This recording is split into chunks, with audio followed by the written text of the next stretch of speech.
Bonjour and welcome back to my channel. Claude here. Today I'm going to be reviewing the Untamed Spirit Animal Oracle, Wisdom from the Wild Within. This is something I'm very excited about because if you know anything about me, I cannot resist a good animal deck. So this, I've been eagerly wanting to review. I have been working with it for quite a while. So yeah, it's all time-stamped in the box below. If you don't want to hear me ramble on about the box, the guidebook, just go to the cards. You'll find a timestamp for that. Otherwise, just make yourself comfortable and let's go. So this is a deck that is illustrated by Rocco Lombardi and edited, or created, I would say, by Francesca Matteoni. She's also created the Ask the Witch Tarot deck, if you are interested in checking this out, but with a different type of illustration. So you can find that on in major retailers. So the box, I am in love with it. This is a really nice hard box, as you can tell. Oh, by the way, it is published by Red Wheel, but this is what it looks like. And these are the sides, so shall I put it like that so you can see the other side. And the back, which I will read to you in a minute. But the reason why I love this box is because it's a drawer. So you see, you do this with it. And to me it's great. It's just like I've got a little secret something in the box that I can get out. I just love these kind of boxes. I prefer them even to magnetic box, and I really do like a good magnetic box. So in the back, here's what it says. Discover the sacred wisdom of animals. From our earliest beginnings, animals have been a significant part of our lives. They help us, inspire us, sometimes scare us, but also protect us. In this dynamic oracle set, you will find 50 animals that are considered sacred in various cultures around the globe. Through symbolism and folklore, the cards present the ancestral wisdom of animals and show how each can guide and awaken our own untamed spirit. Each animal is created with the scratchboard technique. The artist begins with a black surface, and as he scratches through, each animal emerges and comes to life. This oracle presents keywords for each animal along with their elemental nature so that we may engage with the animals and embrace their nature as we search for understanding and connection with own wild wisdom. Now this is what I love about it. It's the scratching detail, and I will show you, up close with the cards. I think it's a fantastic way of creating art, and it gives a lot of depth. And I love limited palettes or black and white or sepia color. So obviously this is right up my alley. So I showed you all of the angles, and nothing special inside. Then you get the guidebook, which I will talk to you in a minute about, and the cards themselves are in this, in a tuck box. I personally think this is great because if I want to put them in my handbag, I can. That's actually the back of the cards, by the way. So I really like that. I know some people are not keen on it. They're like, why a box within a box? I think that's a neat idea, but to each his own. So let me talk to you about the guidebook. So this is what it looks like. This is the bound, and it's black at the back. So when you open it, you see Untamed Spirit Animal Oracle. Standard. And then you've got your contents table. So you've got introduction, how to use the oracle, and then straight into the sacred animals. You'll see, just by looking at this, that the animals have been put into categories, so element-wise, so earth, water, air, fire. I've got to say, this does not make it easy to look it up in the booklet when you need to, because the cards have no numbers. So, and it's not even put into necessarily alphabetical order. So for instance, if you look at fire, the elephant is right at the bottom. Koala is here. So if you're in a rush, it doesn't help, but you can't love everything about it. So in the introduction, there's an explanation of why she decided to do it the way she did it, what she thinks about animal and their sacredness. And where you go to how to use this oracle, it explains the 4 elements, talks about, you know, tapping into your intuition before you even try to get to the keywords or the booklet.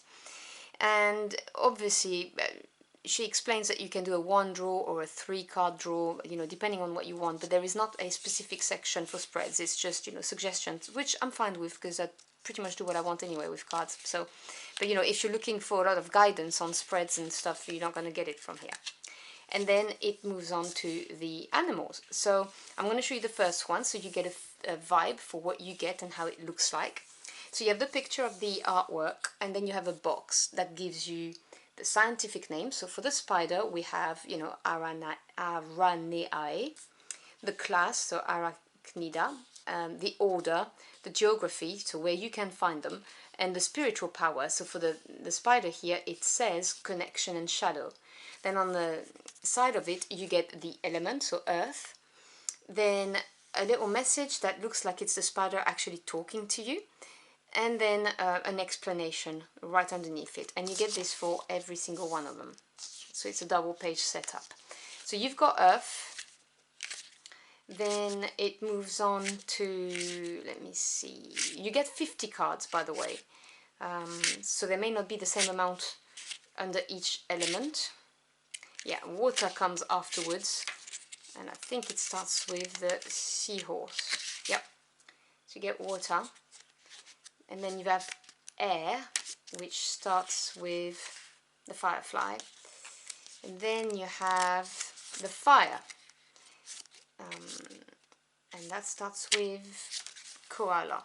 Now for some of them, and it may just be me, I'm not quite sure why some of them are under fire. For instance, I don't know why elephant is under fire. I find that a little bit strange in the classification, but I'm sure there's a reason for it.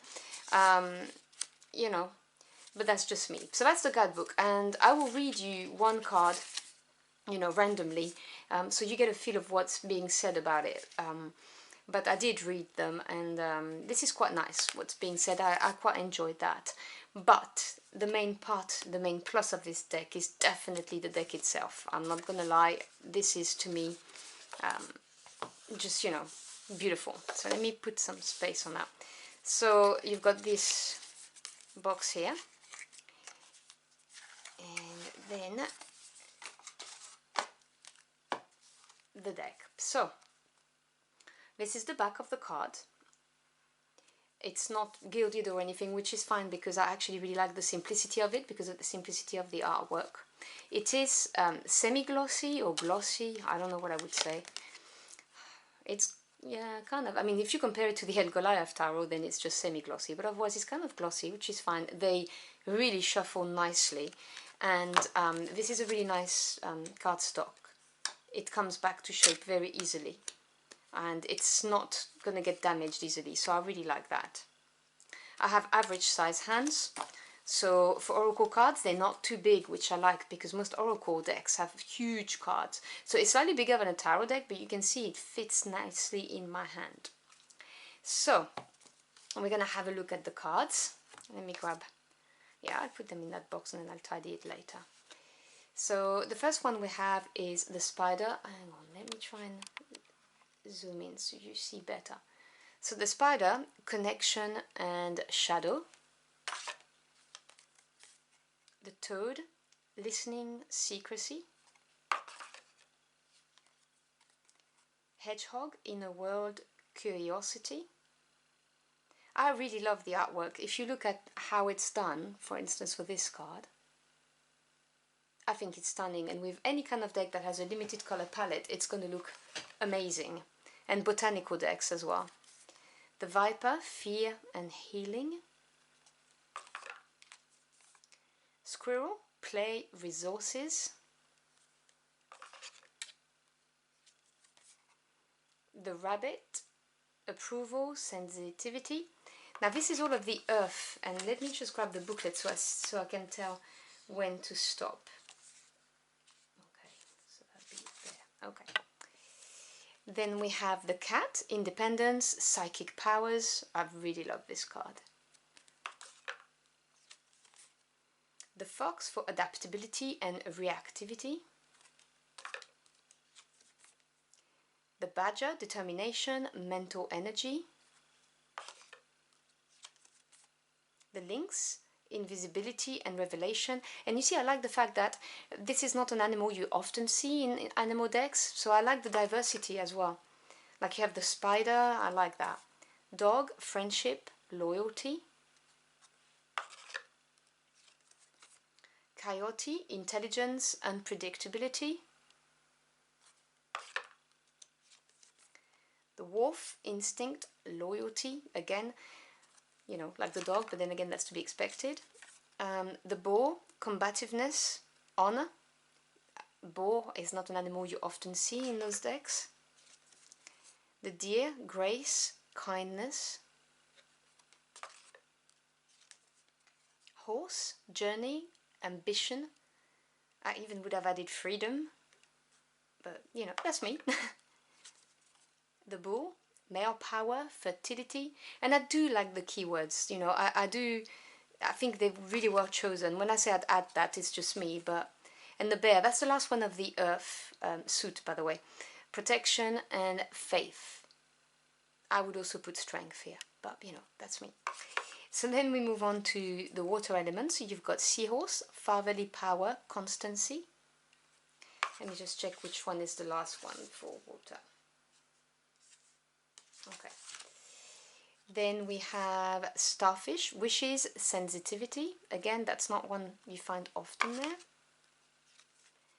Salmon, resilience, life cycle. You know, often you get fish, but you don't get specifics. And, you know, salmons are awesome at persisting because, you know, their journey to go upstream to lay their eggs, you know, it's kind of, well, I find that all striking for me, but... Otter, joy, companionship, and that is such a cute drawing. Pelican, love, motherhood. The swan, self-love and purity. Sea turtle, longevity, introspection. Now you see, I particularly like the darkness of this card. There's less light. That's stunning. Sorry, I'm gonna gush for the whole of it. Seal, spirit, perception. Narwhal, uniqueness and freedom. Again, not, you know, an animal you see often. Anaconda, another one you don't expect. Camouflage, imbalance. I mean, at least I don't. And the whale, that's the last one for the water. Imagination, emotional memory. So then after that, we move on to the air element. And we have the firefly, simplicity and childhood. Again, really like the dark background of this, with just a bit of light here. I think it's stunning. The bee, responsibility, dedication, and if you look at how it's been scratched, it looks almost 3D. Look at that, look at the fur.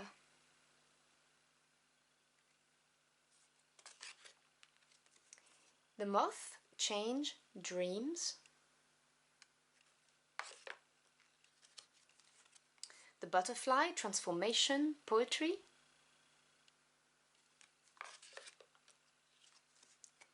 The wren, courage, humility.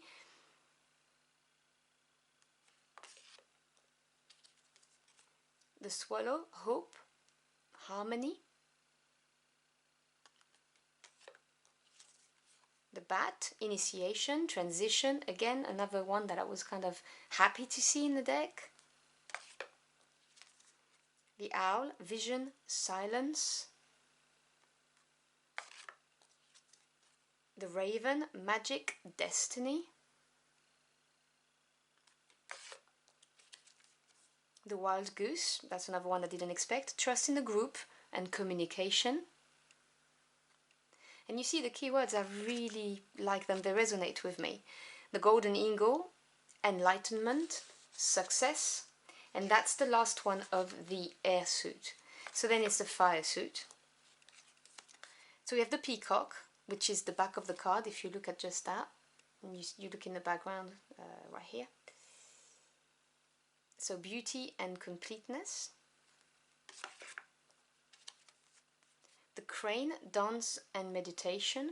Now you see, I'm kind of, as I said, I don't know why some of them are under fire, and I wish there was a little bit more explanation on why they were put under each category, because for some of them I find it obvious and others I don't, and maybe it's because I'm ignorant, you know, maybe there's something very obvious about why a crane is under fire, but I just don't know. But that's, you know, not going to stop my enjoyment of the oracle, just so we're clear. The grey heron, introspection and patience. The koala, family, stability. Oh, look at him, he's so adorable. The kangaroo, progress, care. Look at the little one's head right there. The jaguar, charisma, shamanic gifts, another stunning card. The lion, cheerfulness and pride. I mean, the detail on the face of the lion and the paws is amazing. Honestly, it looks 3D to me when it's on my table. The tiger, willpower and passion. The gorilla, nobility and leadership. And finally, the elephant, community and perseverance. Now, I'm going to read to you what it says about the elephant, so you get an idea about what is being said about each of the animals. So, as I said in the guidebook, it looks like this. So you've got the scientific name, the class, the order, geography, it says Asia and Africa, and then spiritual power is community, perseverance.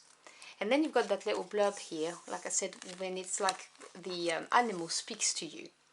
So it says, I, the old elephant, tend to my young and to my struggling companions. I teach the smells of the water. Strength comes from those who stand by my side. Our journey makes us a family. In my spirit, every wrongdoing is cured. And then you go on to the bit that's printed underneath. Before us stands the elephant, the greatest and most majestic of land mammals, a symbol of nobility. Its greatness resides not only in its size but also in its family and the emotional relationships in which it exists. Their social groups are divided by gender and age. The oldest ones lead the groups of females and males, where they pass down the knowledge and help the youngest and most vulnerable. The elephant is seen in the head of Ganesh, who is invoked in prayers for facing and removing obstacles and achieving success and wisdom. Having the elephant as a guide means knowing how to take on the responsibility of others' needs. In his journey, the animal does not forget anyone. This proverbial memory is actually tied to the elephant's sense of justice. It never forgets who has done it harm, and it will take revenge at its first chance. The elephant has an advanced sense of smell that allows it to understand how things are without seeing them. So I love the fact that, you know, it explains to you why the animal has been chosen, why it's relevant into another culture. So obviously the elephant is Ganesh. And so maybe for other animals, when I'm like, I don't understand why it's fire, when I familiarize myself some more with it, I mean, I've already worked with it, it may become more, I don't know, obvious why it happened. But there is a bit of culture in the blurb, which I really like. So that's it. That was my review on this. I love this deck. I'm not gonna lie, I'm so chuffed that I purchased it. I had it on pre-order. I just adore it. The cards are gorgeous. The artwork is gorgeous. This is superb quality. The guidebook has some really nice insights.